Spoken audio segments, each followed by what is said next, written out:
কবরের কাছে গিয়ে খুব কাঁদতেন। সাহাবায়ে কেরাম প্রশ্ন করেছেন, হুজুর, রাসূল করিম সাল্লাল্লাহু আলাইহি সাল্লাম যখন জান্নাত ও জাহান্নামের ওয়াজ করেন তখনও তো এত বেশি আপনি কাঁদেন না, যত বেশি কাঁদেন কবরের কাছে এসে, কারণ কি? হযরত ওসমান রাদিয়াল্লাহু তাআলা আনহু বলতেন, আমার সাথীরা, আমি আমার হাবিবের কাছে, আল্লাহ রাব্বুল আলামিনের রাসূলের কাছে আমি শুনেছি এই কবরটাই হলো প্রথম স্টেশন, এই কবরটাই হলো প্রথম ইমিগ্রেশন কাউন্টার। এই জায়গায় যদি কেউ ধরা পড়ে যায়, কারো যদি চার্জশিট হয়ে যায়, সব জায়গায় ধরা পড়ে যাবে, হাসরে মিজানে সিরাতে কোনো জায়গায় নাজাত পাবে না। আর এই কবরটা যদি কেউ মুক্তি পেয়ে যায়, মিজান সিরাত হাসর সব জায়গা থেকে আল্লাহ তারে ভালোভাবে পার করে দিবে। তার আইডেন্টিটিটা কি এবং সেটাকে সত্যায়িত করার জন্য, বোঝার জন্য তিনটি প্রশ্ন। প্রথম প্রশ্ন, মান রব্বুকা ওয়া মা দীনুকা ওয়া মান নাবিয়্যুকা, তোমার রব কে, তোমার দ্বীন কি, তোমার নবী কে। যদি এই ব্যক্তি বেঈমান হয়, মুনাফিক হয়, সে বলবে হায় হাতা লা আদরি, হায় হাতা লা আদরি, জানি না আমার রবকে, আমি জানি না। তোমার দিন কি, দিন কারে কয় বুঝি না। এরপরে আল্লাহর নবী জনাবে মুহাম্মদ রাসূলুল্লাহ সাল্লাল্লাহু আলাইহি ওয়াসাল্লামকে দেখানো হবে, বলা হবে মা কুনতা তাকুলু ফি হাদার রাজুল, এই ব্যক্তি সম্পর্কে তোমার ধারণা কি নিকে, বলবে আমি চিনি না। নাউযুবিল্লাহ। বাস, এরপরে তার যা হবার তাই শুরু হয়ে যাবে। আর যদি বান্দাটা মুমিন হয়, প্রশ্ন করা হবে মান রাব্বুকা, জবাব দেবে রব্বি আল্লাহ, আমার রব আল্লাহ রাব্বুল আলামিন। ওয়া মা দীনুকা, দীনুনা ইসলাম, আমার দিন হচ্ছে ইসলাম। এরপরে আল্লাহর নবীকে দেখানো হবে।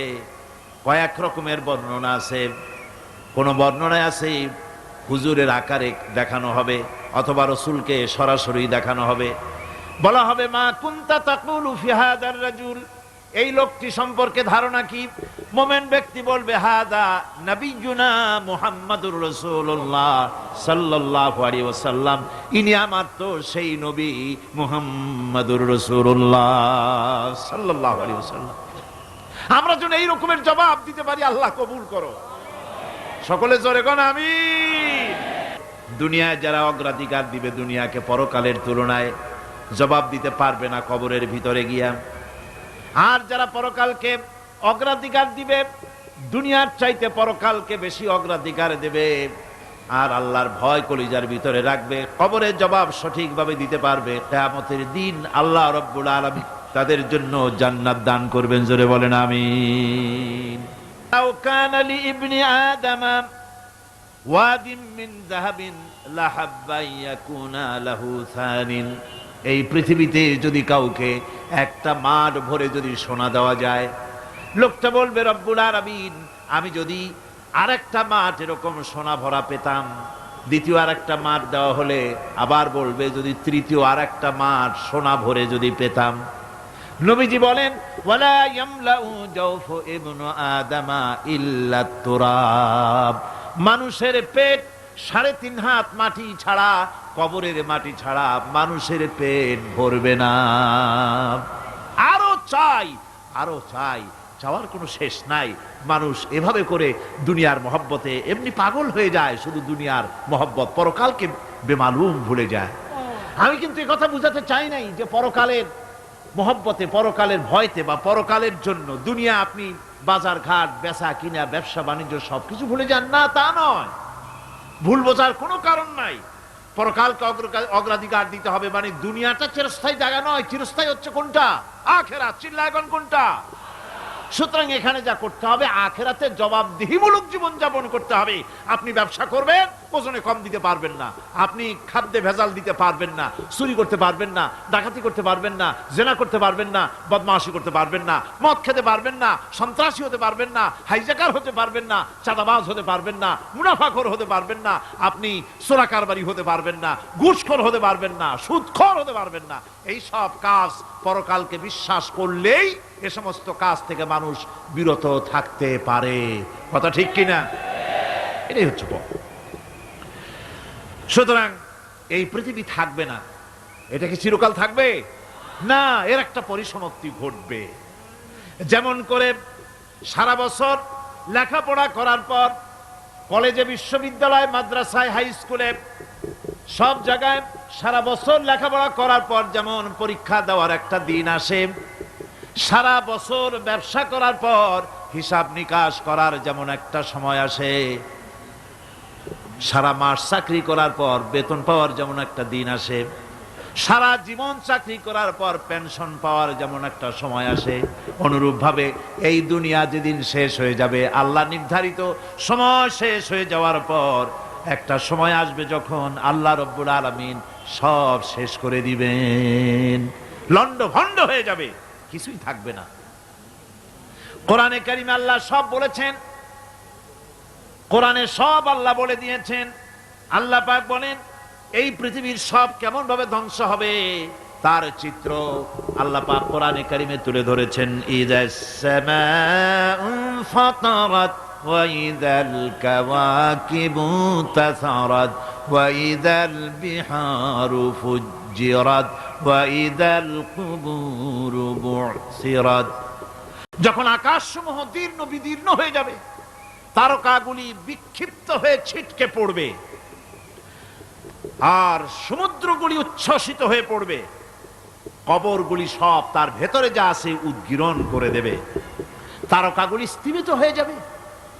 এরপরে সমস্ত আকাশগুলি কাতাইয়িস সিজিল্লি লিল কুতুব, কিতাবের পৃষ্ঠার মতো একটার পরে একটা ঠাস ঠাস করে পড়তে থাকবে, চূর্ণ বিচূর্ণ হয়ে ভেঙে চুরে একাকার হয়ে যাবে। পাহাড়গুলিকে উড়িয়ে দেওয়া হবে, চন্দ্র এবং সূর্য একাকার হয়ে যাবে। আহলে বাইতদেরকে ডাকলেন আর বললেন, ও আমার মেয়ে, কলিজার টুকরা ফাতেমা গো, শোনো, কেবলমাত্র আয়াত নাজিল হয়ে গেল, আল্লাহ পাক আমাকে শোনায়ছেন কিয়ামতের দিন আমি জানি না আমার সঙ্গে কি ব্যবহার করা হবে, আর এও জানি না যে তোমাদের সাথে কি ব্যবহার করা হবে। ও আমার কলিজার টুকরা মেয়ে ফাতেমা, কিয়ামতের দিন মুহাম্মদ সাল্লাল্লাহু আলাইহি সাল্লামের মেয়ে, এই হিসাবে তোমার নাজাতের ফয়সালা হবে না। ও আমার কলিজার টুকরা নাতি হাসান আর হোসেন, কিয়ামতের দিন মুহাম্মদ সাল্লাল্লাহু আলাইহি সাল্লামের নাতি হিসাবে ফয়সালা হবে না। ও আমার জামাই হযরতে আলী, কিয়ামতের দিন আমার জামাই হিসাবে নাজাতের ফয়সালা হবে না। আমল যদি ভালো হয় ফয়সালা ভালো হবে, জান্নাতে চলে যাবে। আমল যদি খারাপ হয়, কার নাতি কার জামাই দেখা হবে না। সুবহানাল্লাহ। কঠিন কিয়ামতের মাঠ। এই পরকালের বিশ্বাস যদি কলিজার মধ্যে ঢোকে, মানুষ ভালো হয়ে যাবে। কোন সুবহানাল্লাহ। আপনাদের দৃষ্টিতে পারবে। কথার জবাব যে দিলেন না, পুলিশে কি মানুষের চরিত্র ভালো বানাইতে পারবে? পুলিশের চরিত্র ভালো বানাবে কেডা? সেটাই তো কথা। মানুষের চরিত্র যাতে ভালো থাকে, মানুষের জন্য খারাপ কাম না করে, সেজন্য পুলিশ। পুলিশ যাতে খারাপ কাম না করে, সেজন্য আরো একটা ডিপার্টমেন্ট আছে না? তারা যাতে খারাপ কাজ না করে, সেজন্য আর একটা আছে। এন্টি করাপশনের আবার এন্টি করাপশন আছে, তার উপর আবার এন্টি করাপশন আছে। এন্টিটার অভাব নাই। সুতরাং পুলিশ দিয়া, বিডিআর দিয়া, আর্মি দিয়া মানুষের, দেশের, জাতির চরিত্র ভালো বানানো যায় না। রাসূলুল্লাহ এ দিয়ে বানান নাই, এটা ইসলামের নিয়ম নয়। পুলিশ দিয়া, আর্মি দিয়া দেশের মানুষের চরিত্র ভালো বানানো যায় না। চরিত্র ভালো বানানো যায় কেবলমাত্র পরকালের ভয় দিয়া। কিসের ভয় দিয়া? ওই যে মক্কার জীবনে ওই সমস্ত মানুষগুলি যারা চুরি করত, ডাকাতি করত, জেনা করত, বদমাশি করত, যারা শয়তানি করত, যারা মানুষকে খুন করত, এই মানুষগুলি এত ভালো হয়ে গেল, যারা চুরি ছেড়ে দিল, ডাকাতি ছেড়ে দিল, জেনা ব্যভিচার ছেড়ে দিল, এত ভালো হয়ে গেল, পৃথিবীর মধ্যে সেরা মানুষ তারা হয়ে গেলেন। জোরে বলেন সুবহানাল্লাহ। নবীর সাহাবীরা পৃথিবীর শ্রেষ্ঠ সন্তান, নবীর সাহাবীরা পৃথিবীর সেরা মানুষ, তাদের চাইতে সেরা মানুষ নবীদের পরে আর কেউ হতে পারে না। জোরে কোন সুবহানাল্লাহ। নবীর পরে পৃথিবীতে শ্রেষ্ঠ মানুষ কারা? সাহাবায়ে কেরাম রিদওয়ানুল্লাহি তাআলা আলাইহিম আজমাইন। ওনারা তো কুফরের মধ্যে ছিলেন, শিরকের মধ্যে ছিলেন, চুরি ডাকাতি জেনা ব্যভিচার এমন কোন পাপ নাই যা করা হয়নি। তারপরে যখন আল্লাহর নবীর কাছ থেকে তাওহীদ, রিসালাত ও আখিরাতের দাওয়াত পেলেন, কি সোনার মানুষ এক একজন হয়ে গেলেন। সুবহানাল্লাহ। যারা ছিলেন নারীর সতীত্বের জম, তারা হয়ে গেলেন নারীর সতীত্বের পাহারাদার। যারা মানুষের মাল চুরি করত, ডাকাতি করত, তারা রাতভর মানুষের মালের পাহারা দিল, মানুষের রক্তের পাহারা দিল। সুবহানাল্লাহ বিহামদি। রক্ত সম্পদের পাহারা দিল। রাসূল বললেন, খায়রুল কুরুনে কারনি, সর্বশ্রেষ্ঠ যুগ তো আমার যুগ। বন্ধুগণ, এরপরে একটা জীবন আসবে ওই কিয়ামতের ময়দানে। এই পরকালের বিশ্বাসটা গুরুত্বপূর্ণ ব্যাপার। আমাদের সব কিছুর হিসাব দেওয়া লাগবে। আল্লাহ পাক বলেন, ইন্নাস সামআ ওয়াল বাসারা ওয়াল ফুআদা কুল্লু উলাইকা আনহু মাসউলা। নিঃসন্দেহে মানুষের শ্রবণ শক্তি, দর্শন শক্তি এবং তার অন্তঃকরণের কল্পনা সম্পর্কে আল্লাহ রাব্বুল আলামিনের কাছে জিজ্ঞাসিত হতে হবে। কান দিয়া কি করেছিলা, চোখ দিয়া কি করেছিলা, মুখ দিয়া কি করেছিলে, হাত দিয়ে কি করেছিলে, সবকিছুর জবাব আল্লাহ রাব্বুল আলামিনের কাছে দিতে হবে। সবটার জবাব দিতে হবে, কোনো কিছু বাদ যাবে না। এমনকি মনের ভিতরে যে কল্পনা আমরা করি, এই কল্পনার হিসাবও আল্লাহর দরবারে দিতে হবে। কোরআনে কারীম বলছেন, ওয়া ইন তুবদু মা ফি আনফুসিকুম আও তুখফুহু ইউহাসিবকুম বিহিল্লাহ। মনের ভিতরে তুমি যেটা কল্পনা করো সেটা প্রকাশ করো, অথবা তুমি গোপন রাখো, যাই তুমি করো না কেন, আল্লাহ রাব্বুল আলামিন এর হিসাবও তোমার কাছে নেবেন।